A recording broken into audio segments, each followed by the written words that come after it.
Isaías 54, versículos 2 e 3 diz assim: amplia o lugar da tua tenda, e estendam-se as cortinas das tuas habitações.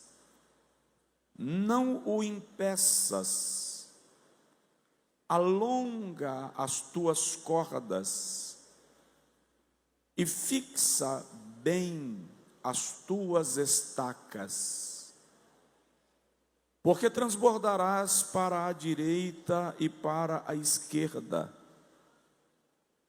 e a tua descendência possuirá as nações, e fará que sejam habitadas as cidades assoladas. Diga amém. Amplia o lugar da tua tenda, e estendam-se as cortinas das tuas habitações. Preste atenção nisto. Não impeças. Alonga as tuas cordas e firma bem as tuas estacas, porque transbordarás. Diga comigo, porque transbordarás. O Senhor está dizendo, você vai crescer. Eu vou te fazer ampliar para a direita e para a esquerda. E a promessa não é só para você. A tua descendência possuirá as nações e fará que sejam habitadas as cidades assoladas. Diga comigo, Senhor Jesus, fala comigo. Amém. Outro dia eu disse para alguns jovens que a minha geração não tinha iPhone. Ninguém vai lembrar, porque ninguém é desse tempo, mas a minha geração ia para o orelhão com umas fichinhas. Pegava fila para fazer uma ligação, e quando a ficha caía, e a ligação junto com ela, era um desespero. Depois ficou moderno, veio um cartãozinho, né? E a gente fazia ligação com um cartãozinho. Alguém é dessa época, não? Os jovens estão olhando para nós e perguntando de que planeta eu vim. Nós não usávamos carros elétricos. Nós não tínhamos acesso a computadores. Eu ainda lembro da minha primeira máquina de datilografar. E a minha filha perguntou, você pode me colocar na internet para eu ver o que é isso? Eu disse, sim senhora, vou te mostrar o que é isso. Mas eu disse para estes jovens com quem eu falava que a minha geração tinha algo que esta geração está perdendo e precisa resgatar. A minha geração sonhava. A minha geração criava visão de futuro. Pensava no que queria ser. Ambicionava numa ambição inocente, ingênua, mas ambicionava. Quais são os seus sonhos? O que você planeja para você? E o que você tem feito para alcançar aquilo que você planejou?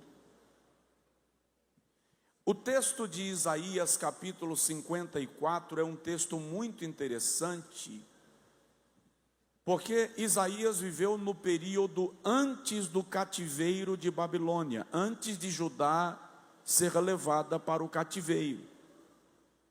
Mas Isaías profetiza o cativeiro, a queda de Jerusalém, profetiza o tempo que Judá estará no cativeiro, e profetiza a restauração de Jerusalém, de Judá e de Israel. E o interessante é que os estudiosos mencionam que Isaías morreu sem ver as suas profecias se cumprirem. Nesse texto do capítulo 54, o Senhor está encorajando, animando, fortalecendo a alma dos judeus que ainda iriam para o cativeiro. E o Senhor declara para eles que, embora eles seriam levados ao cativeiro de Babilônia, o Senhor os faria retornar à sua terra. E Isaías declara que, embora Jerusalém se tornaria uma cidade infértil, estéril e infrutífera, haveria o tempo que o Senhor restauraria Jerusalém de tal forma que o Senhor diz: os seus filhos serão mais numerosos do que os filhos daquela que deu à luz. O Senhor está deixando claro nesse texto que a vitória dos seus filhos é a vitória que o Senhor planeja, é a vitória que o Senhor organizou. Aí ele diz assim: se prepare para o tempo da visão. Se prepare para o tempo da visão. Como eu me preparo? Amplia o lugar da tua tenda, aumente a casa. Se você tem 300 e quer ter 600, o Senhor está dizendo: amplia a casa. O Senhor está dizendo: eu vou te dar mais influência, eu vou aumentar a tua dimensão de influência. Então amplia a casa. Me permita fazer isso, pelo menos no início da pregação. Dizem os educadores que a repetição é a alma do aprendizado. E como educador eu aprendi que se uma pregação não te ensinar nada, ela não cumpriu o seu propósito, tá? Então, por favor, fala com o irmão do seu lado: se prepare para crescer. Se prepare para crescer, amplia o lugar da tua tenda. E esse crescimento, o Senhor diz assim: estendam-se as cortinas das tuas habitações, estabeleça novos alvos, novas metas, aumente o seu gráfico, potencialize a sua movimentação, estendam as cordas, porque para ampliar a tenda, as cordas de sustentação precisam ser alongadas.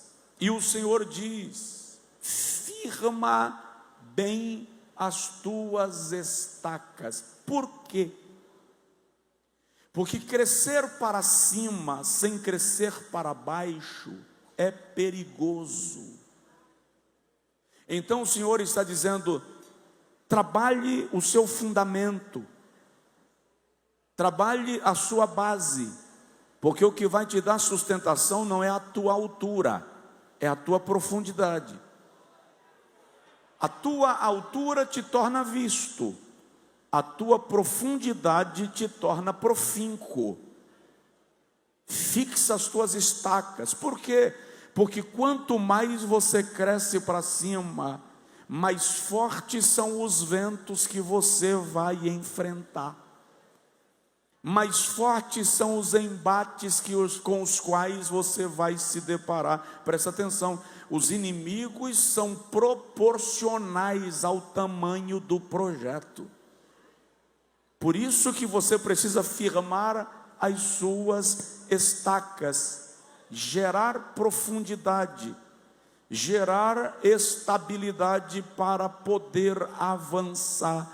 O Senhor está dando noções, segredos, receitas de como crescer de maneira saudável e sustentável.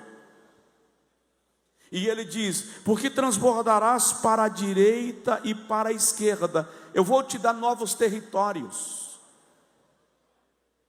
Eu vou te dar novos povos, eu vou te dar novos posicionamentos e novas posições.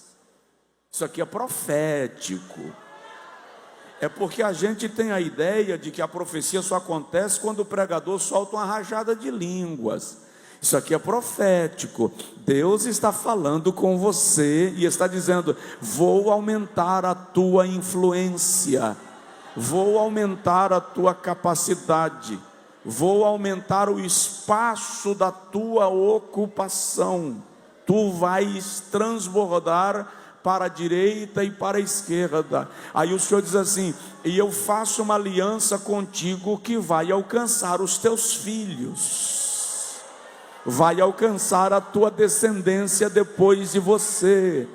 Só quem é pai ou mãe aqui, diga comigo: os meus filhos serão melhores do que eu, e eles irão mais longe. Aleluia. Isaías 65, 23, o Senhor diz assim, isso aqui é para quem é pai ou mãe: vós não tereis filhos para a calamidade, nem para a destruição, porque os vossos filhos são a herança dos benditos do Senhor. Glória a Jesus.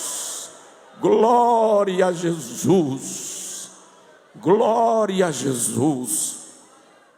Mas se a visão é o que me move, o que Deus espera que eu faça na direção da visão que Ele está me dando? O que Deus espera que eu trate e trabalhe, e de que maneira o Senhor vai me levar em direção a esta visão? Devo lembrar aos irmãos que o milagre é Deus quem faz, mas a efetivação dele, o operar dele, a dinâmica do milagre envolve a nossa presença, o nosso envolvimento, posturas que são nossas. E é sobre isso que eu gostaria de falar em não muito tempo esta noite. O que eu preciso fazer para ser movido pela visão? Para que eu pare de me mover pelas circunstâncias, para que eu pare de me mover pelos aplausos ou pelas críticas, porque presta atenção e não me leva a mal, tanto os aplausos quanto as críticas atendem à conveniência de quem aplaudiu ou de quem criticou. Você tem que entender que o que te move não é o aplauso nem a censura, o que te move é a visão. Eu sei para onde estou indo, eu sei onde vou chegar, eu sei o que me espera. Então eu quero começar falando contigo sobre como ser movido pela visão. E eu começo dizendo: ouse sonhar o sonho de Deus. Ouse sonhar o sonho de Deus. Tá. Os teólogos atentos já pensaram aí: Deus é onisciente, pastor, Deus não sonha. Tudo bem, eu vou explicar, para que você não perca a alegria de cultuar só porque o seu questionamento lógico se movimentou automaticamente. Quando eu digo que ouse sonhar o sonho de Deus, eu estou dizendo que o Deus onisciente vislumbra aquilo que é eterno. Ele vê as coisas antes mesmo que elas sejam realizadas. Romanos capítulo de número 4, Paulo diz que Deus chama à existência as coisas que não são, como se elas já fossem. O que eu estou dizendo é que Deus projeta. Deus projeta tanto que o escritor da epístola aos Hebreus, no capítulo 11, chama Deus de arquiteto e construtor, porque Ele projeta porque Ele planeja, porque Ele antecipa. Não é por acaso que a Bíblia hebraica é lida, vamos simplificar, de trás para frente, da direita para a esquerda. Por quê? Porque Deus vê o final das coisas antes que elas comecem. Aliás, o profeta Isaías diz isso, que Deus conhece o fim das coisas antes do começo delas. E se você quer ser movido pela visão, você precisa sonhar o sonho de Deus. Você precisa ver aquilo que Deus está projetando. Se eu folhear a Bíblia Sagrada, vou perceber que Deus, na Bíblia, nunca usou um homem sem antes lhe dar uma grande visão. Pode observar. De Enoque, a Bíblia diz, no capítulo 5, versículo 24 do Gênesis, que ele andou com Deus. Me pergunte, cadê a visão? Epístola de Judas, versículo 14, diz que Enoque viu o Senhor com milhares dos seus santos. Com Noé, capítulo 6 de Gênesis, o Senhor aparece a Noé e fala com Noé. De Abraão, a Bíblia diz que o Senhor lhe avisa, Gênesis 13, sai da tenda e olha para a direita e para a esquerda, para o oriente e para o ocidente, e vê. Moisés está no Monte Sinai, e a Bíblia diz que ele viu uma sarça que ardia em chamas e não se consumia. Antes de lhe usar, Deus quer te mostrar. Ele quer que você veja. E se nós formos caminhando ao longo do texto sagrado, nós vamos perceber, por exemplo, em Jeremias 1, quando o Senhor lhe pergunta: que vês, Jeremias? Salomão, o Senhor lhe aparece numa visão. Isaías capítulo 6, o profeta diz: eu vi o Senhor sentado sobre um alto e sublime trono. Ezequiel capítulo 1, Ezequiel diz: eu estava às margens do grande rio, o rio Quebar, e eu vi visões de Deus. Daniel diz: eu estava olhando nas minhas visões noturnas, capítulo 10, capítulo 7, capítulo 8, e vi. Se nós viermos para o Novo Testamento, o Senhor aparece a Saulo numa visão incrível, tira-lhe a visão, para que ele entenda o poder de Deus de dar uma nova visão. Pedro estava orando na cobertura da casa, e lhe aparece um anjo trazendo um lençol com comida que a lei proibia Pedro comer, e o anjo diz: come. E Pedro diz: eu não posso comer aquilo que é impuro. E o anjo lhe diz: como chamas de impuro aquilo a que Deus já santificou?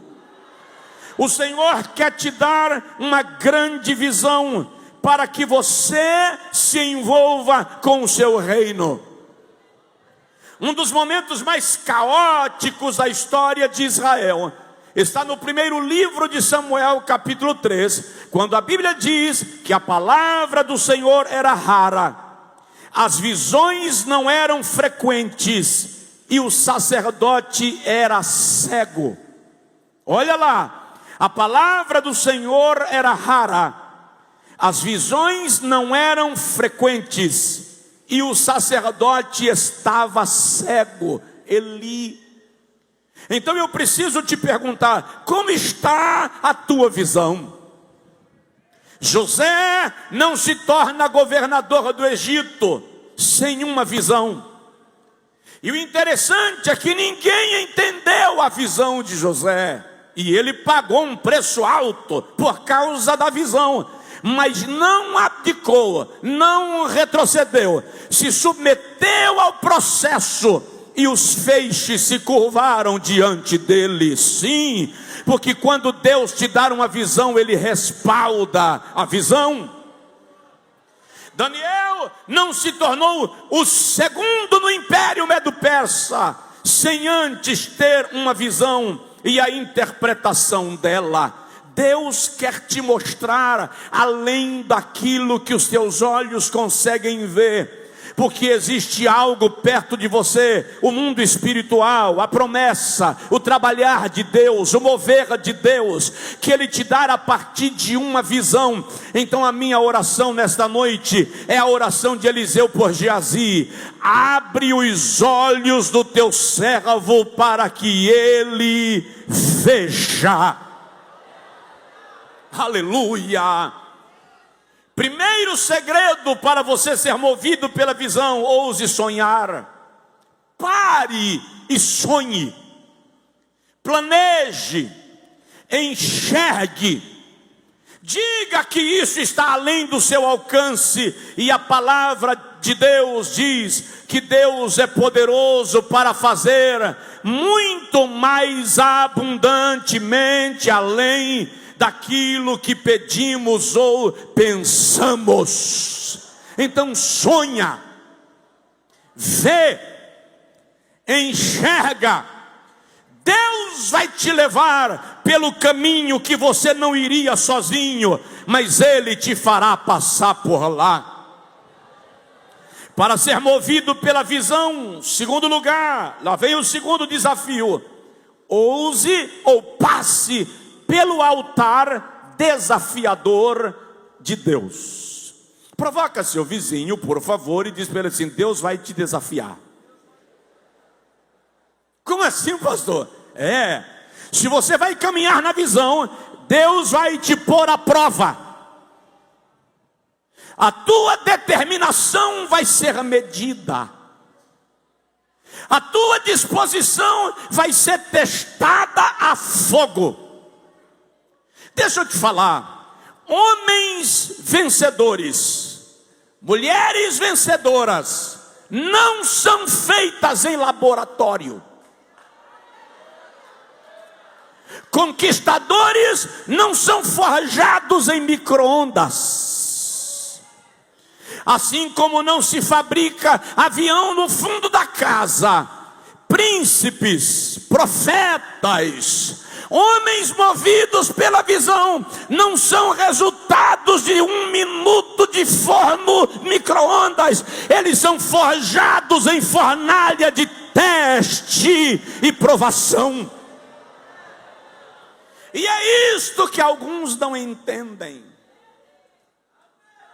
Um jovem pregador chegou para mim não muito tempo atrás e disse: pastor, quanto tempo eu demoraria para chegar onde o senhor chegou? E eu disse a ele: onde? Em Feira de Santana? Depende de onde você vem. Levei na brincadeira. Ele disse: não, a posição que Deus lhe deu no ministério, quanto tempo eu levaria para chegar? E eu perguntei: depende do que você está falando. Se você está falando de ser conhecido, hoje, com a internet, você resolve isso em 1 ano. Muito fácil. Um bom gerente de tráfego pago vai te levar a uma popularidade de milhões em meses. Mas a questão aqui é: você construiu base para suportar o vento que você está se propondo a se deparar. Eu gostaria de estar no lugar do governador. Bênção, o Senhor te leva lá. A pergunta é: você está construindo para baixo, para ter alicerce, para suportar a pressão que isso envolve? Se Deus me desse a presidência da CEMEADAP, Ele dá. A pergunta é: você tem alicerce? Você tem estrutura? Você foi forjado em fornalha para suportar a pressão que isso vai trazer? Deus não dá a ninguém determinadas posições sem primeiro lhe chamar a teste, sem primeiro lhe fazer passar pela fornalha. Gênesis capítulo de número 15, o Senhor chama a Abrão na verdade, e diz assim: edifica um altar, coloca nele uma novilha partida ao meio, coloca também um carneiro partido ao meio, coloca uma cabra partida ao meio, coloca 2 pombinhos e 2 rolinhas, uma de frente para a outra. E Abraão edifica o altar e prepara o sacrifício. Mas a Bíblia Sagrada diz que Abraão orou desde o amanhecer até o meio-dia, e o Senhor não lhe respondeu. Vou fazer uma pergunta: você está pronto a orar sem ter resposta? Vê o tempo passar e Deus não se manifestar no seu sacrifício. Aí a Bíblia diz que de meio-dia até o final do dia, Abraão não conseguiu orar mais. Por quê? Porque agora ele estava enfrentando abutres e aves de rapina que estavam atacando o seu sacrifício. Ei, primeiro o silêncio de Deus, depois os abutres e as aves de rapina atacando o seu sacrifício, o seu altar, o seu culto, o seu ministério e o seu sacerdócio. E Abraão passa a tarde enxotando aqueles que atacavam o seu sacrifício. E a Bíblia diz que no cair da tarde ele foi tomado de densas trevas e grande angústia e dormiu. Tomado ao pé da letra, desmaiou. A pressão foi tão grande que Abraão desabou, ele apagou. E eu te pergunto: você já se preparou para lidar com as aves de rapina? Já se preparou para o silêncio de Deus? E às vezes você é tomado de tamanha angústia que você não aguenta e desaba.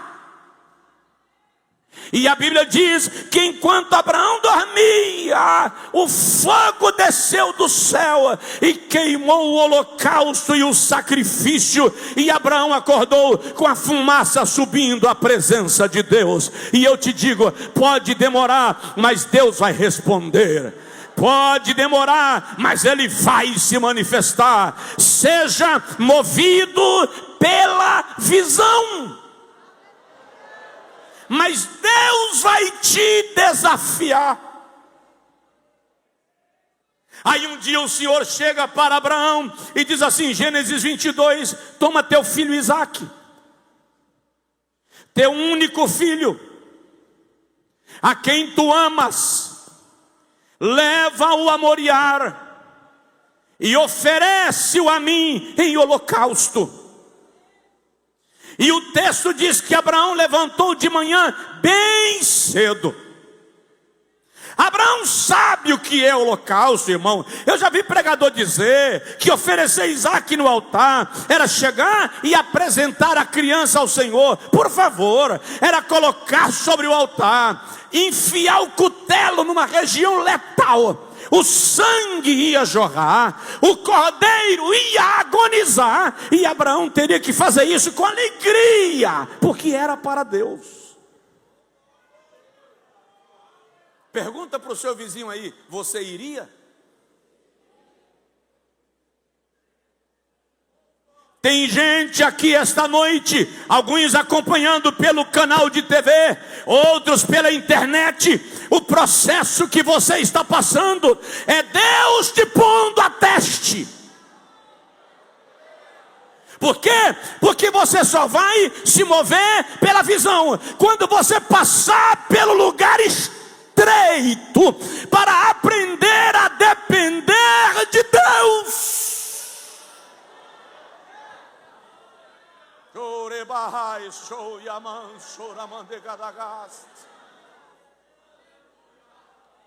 E a Bíblia diz que Abraão levantou cedo, rachou a lenha. Meu irmão, ele tinha servos. Por que ele não mandou alguém rachar a lenha? Porque o filho é meu, o sacrifício é meu, então eu vou rachar a lenha. A Bíblia não diz se Abraão argumentou com Deus, porque presta atenção, quem se move pela visão não ousa questionar uma ordem divina. A Bíblia não diz se Abraão conversou com Sara. Muito provavelmente não. Sara não permitiria, missionária Lúcia? Sara não deixaria. Por que Deus então não manda Abraão conversar com Sara? Recebe, porque tem assunto que Deus trata com você, que não cabe uma terceira pessoa, é você e Deus.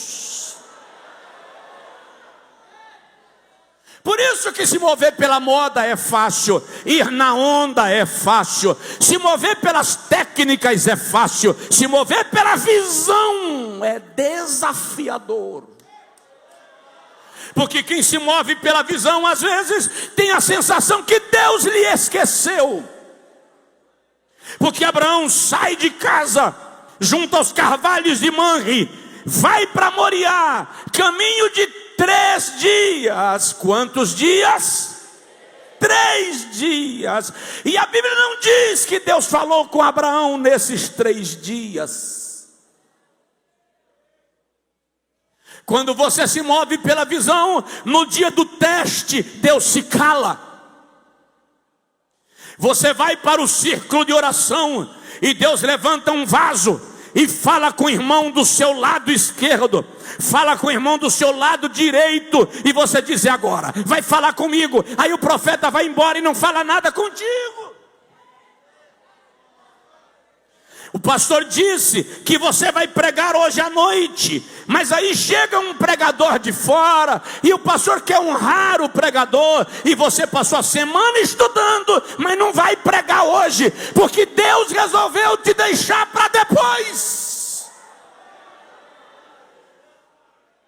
Aí você fica nervoso, murmura, se chateia com o pastor e perde a chance de passar no altar do desafio. Deus está calado. Mas sabe o que eu acho interessante, queridos? Vamos fazer uma conexão aqui. Abraão caminhou quantos dias até Moriá? 3.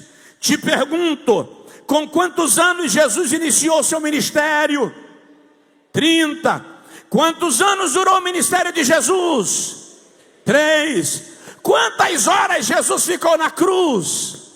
3. Quantos dias ele ficou no túmulo? 3. Na verdade, Jesus diz assim, o pastor Luci Francis: Abraão viu o meu dia e jubilou. Abraão viu o meu dia e se alegrou. O que eu entendo é que Abraão está caminhando 3 dias e Deus está mostrando para ele o cordeiro. Ele vai viver 30 anos, ele vai pregar 3 anos, ele vai sofrer 3 horas da cruz, vai ficar 3 dias no túmulo. Por isso que Abraão diz assim, a Bíblia diz, ele cria que Deus poderia ressuscitar o seu filho mesmo depois de morto. Por quê? Como? Porque ele viu. De modo que quando ele sobe Moriá, Isaac diz assim: papai, aqui está o fogo, o cutelo e a lenha. Mas onde está o cordeiro do holocausto? A resposta de Abraão não é desprovida de entendimento espiritual. Ele diz: Deus já providenciou, Deus proveu, Deus já tomou conta, apenas sobe.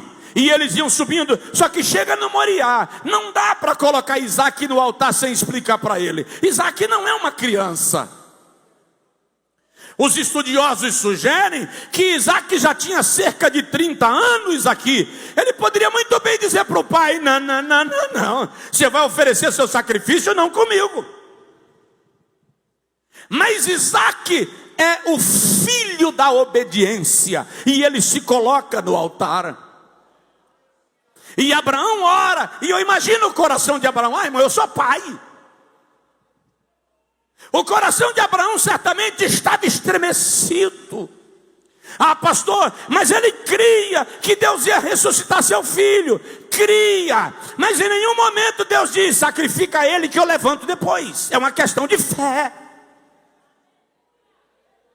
E Abraão ora, e quando ele desce o cutelo, a mão de Jeová segura o braço de Abraão. A tradição judaica diz que o Senhor, o anjo, segura o braço de Abraão e diz: não faças mal ao menino, porque agora eu sei que tu temes a Deus, e nem o teu próprio filho me negaste. Presta atenção, é o próprio Deus que desce em Moriá para interferir no holocausto. Eu termino esse raciocínio com uma pergunta: o que você estaria disposto a levar ao altar para ser movido pela visão? Porque Deus vai te pedir algo. Diz aí para o vizinho: Deus vai te pedir algo. Deus não vai te tomar nada. Não estamos falando de Deus tomar nada de você. Estamos falando de Deus te pedir algo. Ele quer que você chegue voluntariamente e entregue. E o extraordinário: Deus não pede nada de você que Ele não pretende te devolver maior. Mas é preciso ter a disposição de entregar. Se você vai se mover pela visão, precisa passar pelo altar desafiador de Deus. Quem está disposto? Me perdoem, eu estou vivendo uma geração de um evangelho romântico. A geração de um evangelho fantasioso. E muitas pregações que eu ouço na internet, e presta atenção, eu praticamente durmo todos os dias ouvindo alguma reflexão bíblica. Se eu acordar na madrugada e não sentir sono, eu vou acessar e vou ouvir uma reflexão bíblica. E eu estou ouvindo muitas pregações que é para pentear cabelo de boneca. Muitas pregações que é para maquiar manequim de vitrine. Mas deixa eu te falar, o evangelho não é novela, o evangelho não é comédia, evangelho é sacrifício. Tome a sua cruz. E o Senhor está nos desafiando. Nós estamos vivendo uma geração que não consegue passar pelo altar do desafio. Uma geração que não consegue ser provada, não consegue ser testada, porque senão ela abandona a igreja, não quer saber de ministério. Uma geração que, se não receber o que quer, não ganhar o que quer, não serve. Eu lhe digo nesta noite, há uma glória em direção à igreja nesta última geração. Há um avivamento em direção ao Brasil nesta geração. E esse avivamento vai ativar aqueles que não estão no altar por causa da oportunidade, estão no altar por causa do desafio. Provoca o vizinho, pergunta para ele assim: está disposto?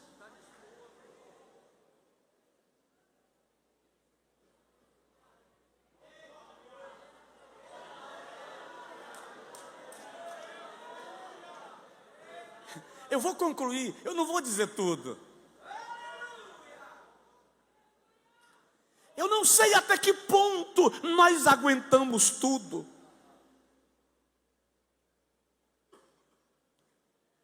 Jesus Jesus disse um dia: tenho mais coisas para falar com vocês, mas vocês não poderão suportar ainda.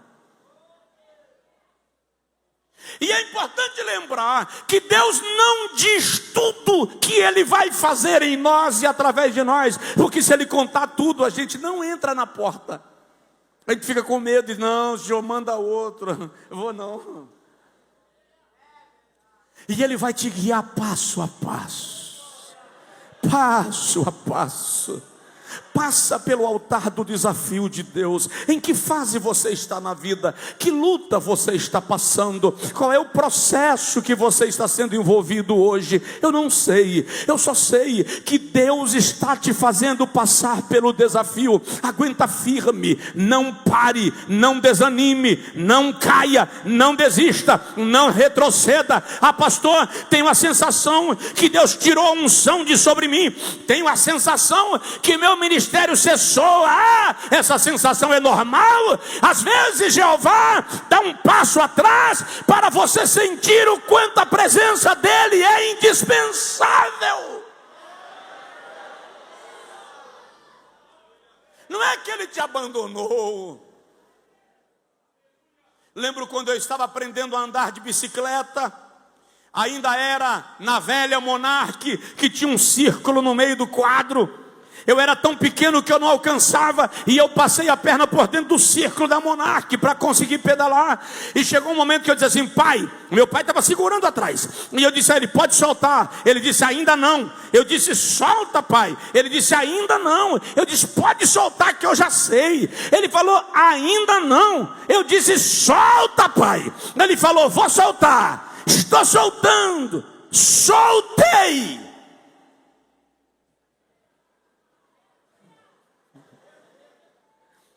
Eu bati no muro de uma casa, caí por cima do muro do outro lado, me arranhei por inteiro. Quantas vezes você acha que já consegue, já amadureceu o suficiente, já sabe lidar sozinho com os problemas do ministério, e você diz para Deus: solta, pai. E ele disse: se eu soltar, você cai. Mas solta, pai, eu já sei. E Deus diz: rapaz, não é hora ainda. Solta, pai. E ele diz: tá, vou soltar. Soltando. Soltei. O mundo se acabou. Dependência é o segredo de quem vai para o altar do desafio. O tempo inteiro dizendo a Deus: eis-me aqui, eu estou na tua mão, me ajuda, me dá vitória, me leva ao lugar que o Senhor quer me levar. Só quem pode dar glória a Deus faz isso. Quem está através da TV, quem está no online, dê glórias ao Senhor.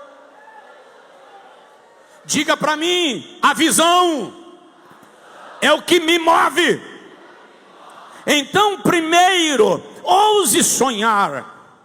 Segundo, passe pelo altar do desafio.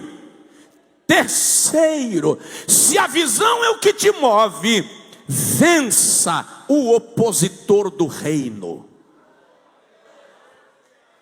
Depois do altar, certamente Satanás vai te confrontar.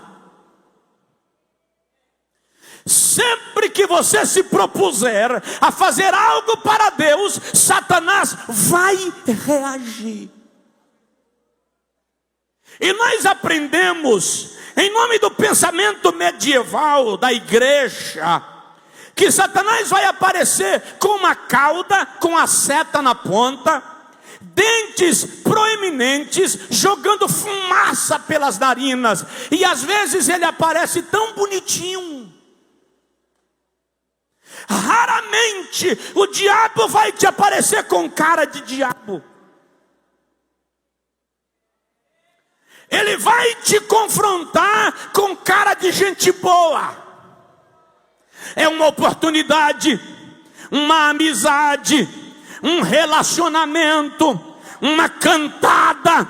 Você precisa vencer o opositor do reino. Marcos capítulo 3, versículo 27 diz: ninguém pode entrar na casa do valente sem antes arrombar a porta, invadir a casa, amarrar o valente e lhe tomar os bens à força. Nós estamos falando de batalha espiritual. Nós estamos falando do inimigo que rouba, mata e destrói. Vença o opositor do reino. Jó teve que enfrentá-lo.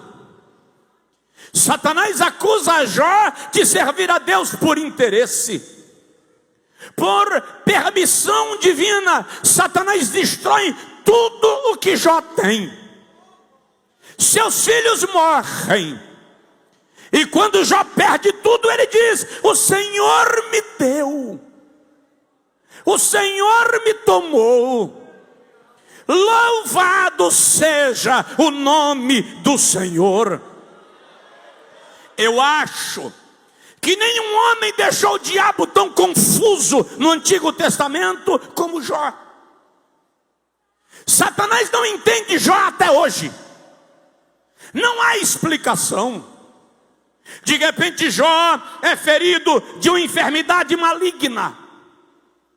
A ciência moderna denomina aquela enfermidade de uma doença rara chamada furunculose estafilocócica generalizada.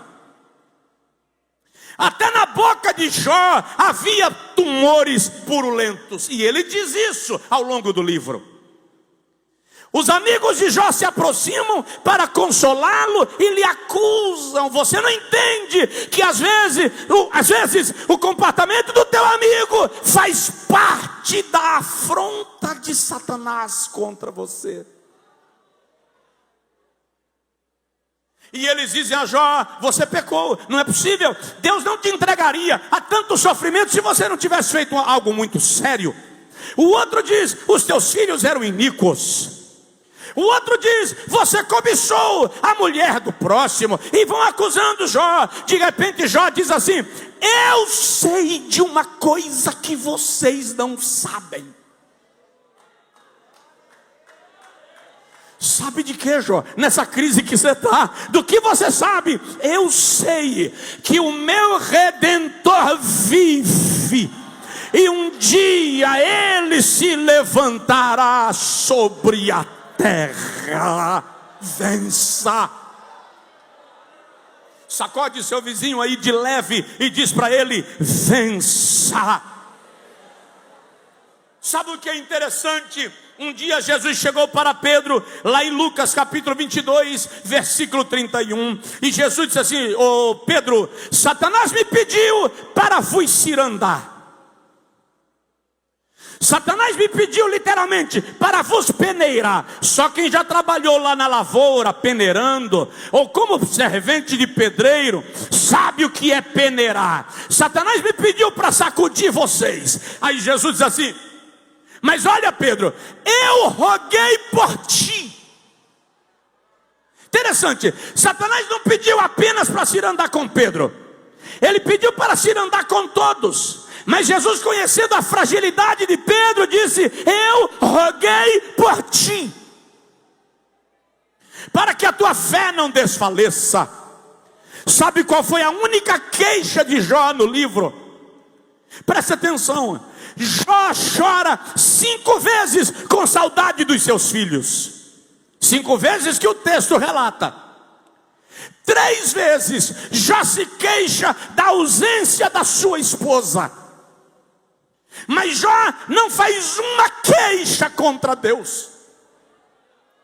Tem uma apenas no capítulo 9, versículo 22, quando ele diz assim: se eu tivesse sacerdote, se eu tivesse intercessor, se eu tivesse advogado que pleiteasse a minha causa diante do Todo-Poderoso, eu não estaria nesta situação.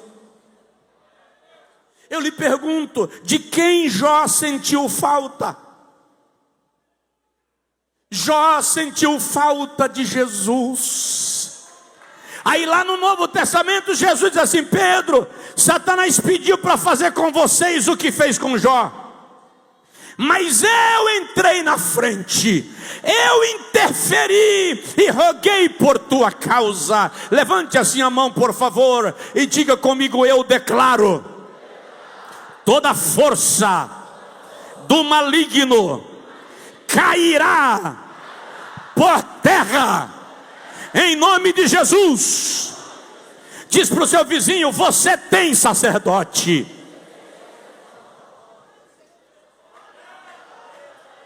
Eu estou caminhando para concluir, mas eu preciso te dizer: se você vai se mover pela visão, isso aqui é desafiador, eu não posso deixar sem falar. Se você vai se mover pela visão, dê ao mundo mais do que o mundo espera de você. Senhores pastores, nós precisamos dar mais do que as pessoas esperam. Senhores governadores, prefeitos, autoridades, nós precisamos dar mais do que as pessoas esperam. Presta atenção: dar o que as pessoas esperam é comodismo. Oferecer o que é conveniente a você é hipocrisia. Deus lhe chamou para dar mais. Um dia Jesus disse assim: se alguém brigar contigo por uma capa, dá a túnica também. Se pleitearem contigo para que andes uma milha, vai 2. Se te baterem na face, dá a outra. Surpreenda. Faça mais. Não faça o que você foi contratado para fazer apenas. Vá além. A rainha de Sabá, em 2º livro das Crônicas, capítulo 9, foi visitar Salomão. E quando ela chega no palácio, ela diz assim: bendito seja o teu Deus, é mais do que me contaram. E a Bíblia diz que ela trouxe para Salomão presentes e especiarias. Agora imagine, onde estão as mulheres aqui? Faz assim. Pastor Luci Francis, eu fico imaginando as mulheres do palácio de Salomão, porque a Bíblia não diz que Salomão trouxe presentes para a rainha.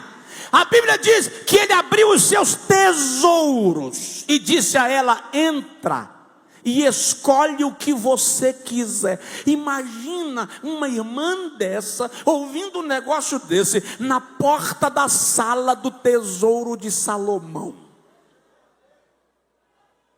Mas o que eu quero que você entenda é que Deus te chamou para dar ao mundo mais do que especiarias.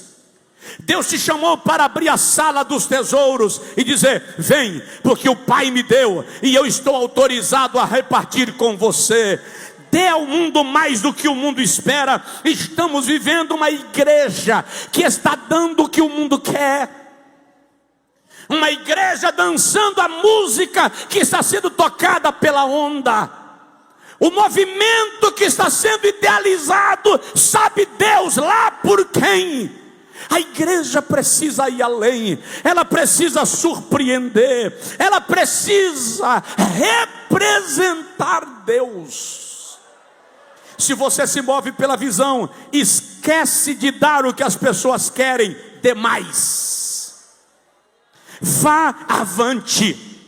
Me preste atenção: quanto mais você dá, mais o Senhor derrama sobre a sua vida. Quanto mais você se dedica, mais o Senhor coloca sobre você. Aí eu não vou pregar tudo hoje não, porque senão não fica reserva para amanhã. Se você der tudo, Deus te dá o de amanhã. O Senhor te abre a porta. Ah não, eu não posso cantar da melhor maneira hoje, porque senão e amanhã? Amanhã o Senhor te dará nova provisão. Segura lá, a unção é inesgotável. O azeite não para de jorrar, a graça não para de se manifestar. Você precisa dar mais. E eu concluo te dizendo: se você quer se mover pela visão, diga para mim, diga comigo: a visão é o que me move. Dá uma olhada no vizinho e diga para ele assim: dê a glória a Deus. nunca puxe a glória para você. Não é você. É Deus quem faz. Quando você se move pela visão, você sabe que não é a sua capacidade, não são os seus títulos, nem a tua experiência. Deixa eu te dizer algo muito chato. Quem olhou no espelho hoje antes de vir para o culto, faz assim. Pode levantar a mão, não é pecado olhar no espelho não. Tem gente que no carro ainda olhou, né? Puxou o retrovisor, ainda deu uma ajustada no nó da gravata, retocou a maquiagem, e o marido desatento passou muito rápido na lombada e borrou o batom, e borrou a maquiagem, e borrou sabe Deus mais o que borra, e a senhora olhou para ele e fez assim: está pensando que está transportando batata? Você é lindo. Quem se acha bonito? Levanta a mão. Autoestima não é pecado, você pode. Mas deixa eu te contar uma coisa sobre essa beleza. O maior segredo da sua beleza é você não esquecer que tudo isso é pó.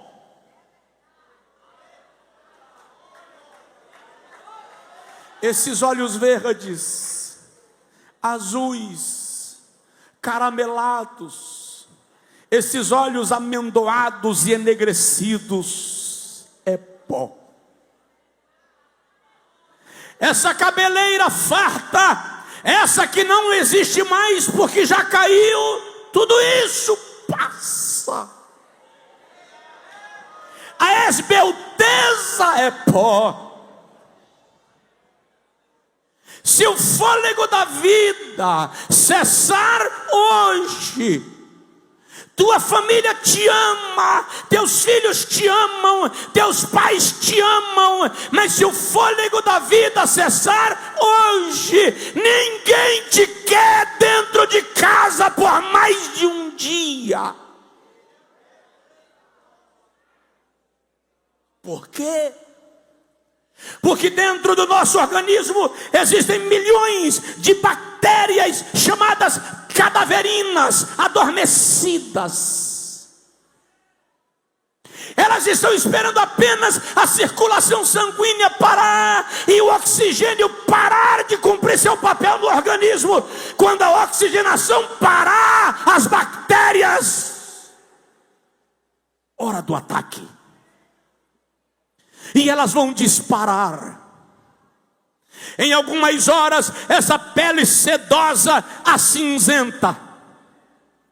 Mais algumas horas, ela resseca e começa a criar pequenos coágulos.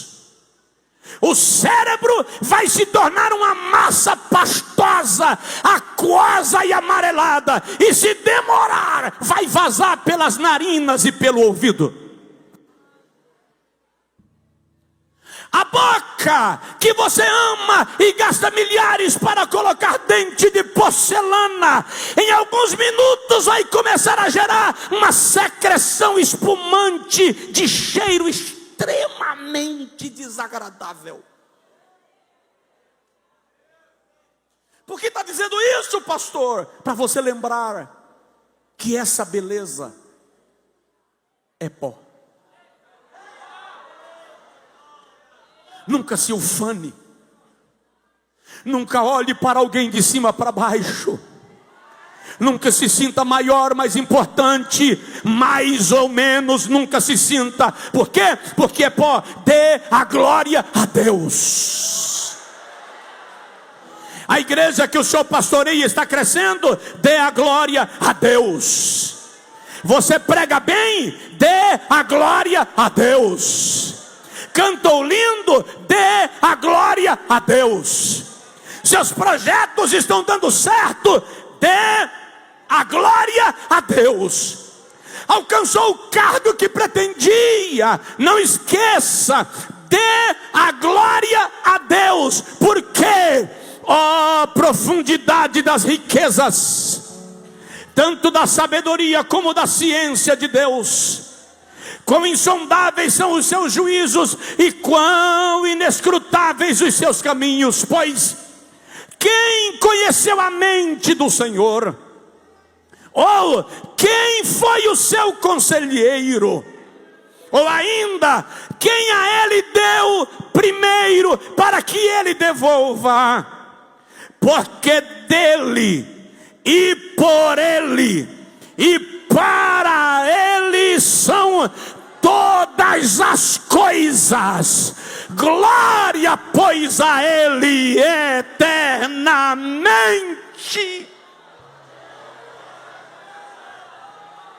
Se coloca de pé quem puder. Eu me movo pela visão, então a glória é de Deus. O aplauso é do Senhor. A adoração é do Senhor. A glória, o louvor e a honra são do Senhor. Nunca se sinta mais do que realmente é. Pó. Por quê? Porque ele pode fazer a jumenta falar se o profeta ficar cego. Aliás, desculpa a grosseria, ele faz a jumenta falar se o profeta fica burro. Das pedras ele levanta filhos. Se eu não glorificar, as pedras glorificam. A Bíblia diz no Salmo 148 que até as minhocas adoram a Deus do subsolo. A glória é dele. Erga um pouquinho a sua mão ao céu e tribute a ele a glória. Só quem se move pela visão consegue tributar a ele a glória de todo o coração. Só quem se move pela visão consegue reconhecer que tudo é dele, que tudo é por ele, que tudo é para ele. Aleluia, glória a Deus. Se mova, tribute ao Senhor o louvor. Jesus diz: porque teu é o reino e o poder e a glória para sempre. Amém. Ore comigo, mas não ore pedindo nada agora. Apenas ore e adore. Ore e glorifique. E diga para o Senhor: eu sei que a glória é tua. Eu sei que o mérito é teu. Eu sei que o louvor é teu. Aleluia. Aleluia. Glorifique o Rei dos Reis. 60 anos é o resultado de uma visão. Alguém 60 anos atrás viu. Conta-se que no dia da inauguração do primeiro parque da Disney, a viúva de Walt Disney estava na cerimônia. E o engenheiro que conduziu a obra, olhando para ela, disse: que pena que o Walt Disney morreu antes de ver o seu sonho realizado. A viúva pediu a palavra, colocou a mão no ombro do engenheiro e disse: o senhor está enganado. Ele viu. Ele viu. Veja, veja, abra os olhos do seu coração e veja.